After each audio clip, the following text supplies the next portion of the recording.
a lot of us not going to be able to get any more Power Rangers information next year. But there is hope for Power Morphicon next year. So it's possible we might get some information about the Jonathan and Twister reboot or multiple Power Rangers projects that they've mentioned earlier this year. Animation, adapted Sentai for a kids show, and not to mention the Jonathan and Twister reboot. So they're trying to make Power Rangers into a big brand like Transformers, the MCU, the DCU type of style.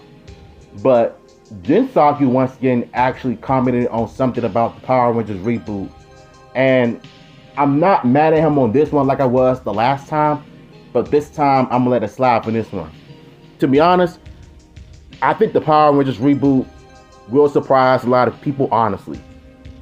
Will it be like the most successful thing since Marvel? No. But it'll most likely be more successful than the current show, and that's enough for Hasbro to keep it going. On one hand, I kind of agree where he's coming from, because Cosmic Fury has already been successful on Netflix. 10 episodes being a good, strong season as it should be. But on the other hand, I kind of disagree with him being, saying that it might be better than the current show. Yes, it has its problems, but the story and the writing and the acting is what made Cosmic Fury good.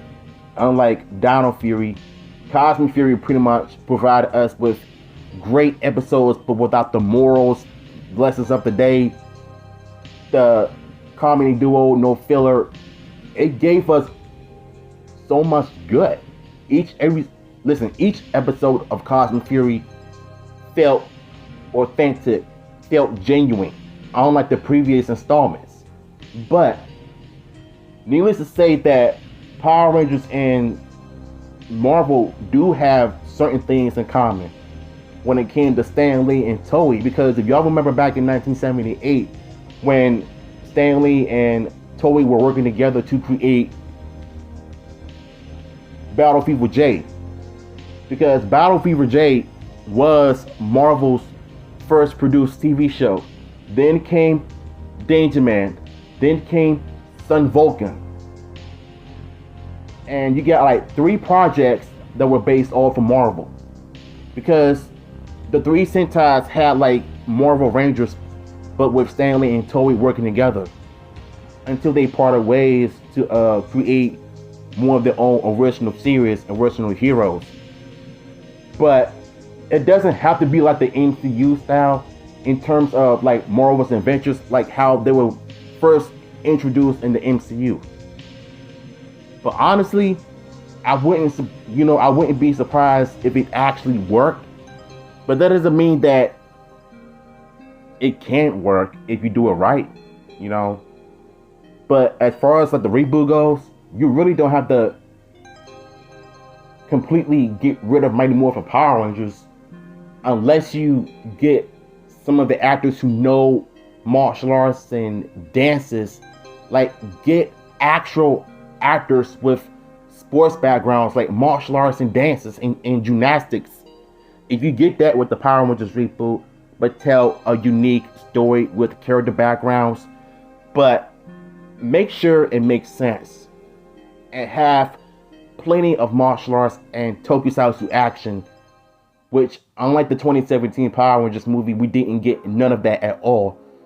So at least you can do is just give the fans what they want by being completely honest with them and be 100% transparent of what you're working on. But just because we're not going to get any more Power Rangers stuff next year, that doesn't mean that the Power Rangers franchise is dead. I mean, of course, you got your Power Morphicon coming next August of 2024. So we could get some Power Rangers news and update for, whether it's from the comics, Lightning Collections, or the Jonathan and Twister project. You can pretty much get all of that information, but we really don't know what this reboot is going to be about. So to me, the only thing we can do is just wait and see what this announcement is going to be, because I know it's going to cause a lot of backlash, because The 2017 suits were a bit too busy, though I prefer the 1995 suits because at least you can recognize the helmets and the costumes because they kept the Sentai, the Julian look. But in all honesty, if you could just somehow just recreate the 1995 suits, but don't do it too much. Don't make it seem like it's a little too busy because you want to keep some things basic but make it more futuristic.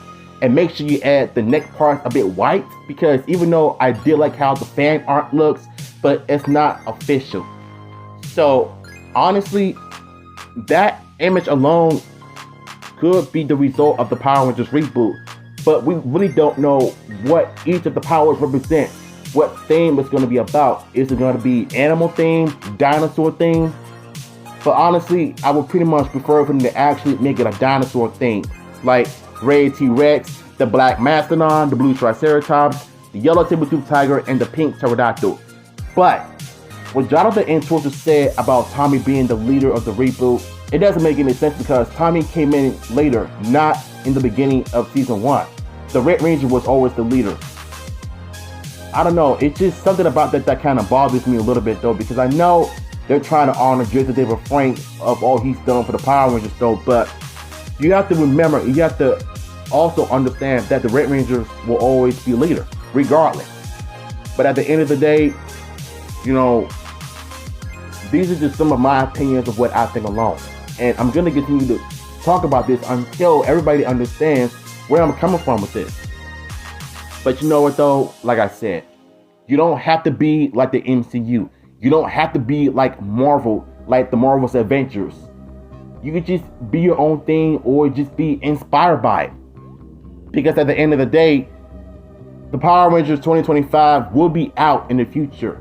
As long as they do it right without being forced to put some unwanted agendas in it, I think this reboot is gonna be more successful. You know, just play your cards right, take your time with it, don't just rush it. The writer's strike has just ended. Now all we have to do is wait for this debacle of the actor's strike to end. So that's my thoughts on this. What y'all thoughts on this, man? Let me know in the comments down below, and I'm gonna catch y'all.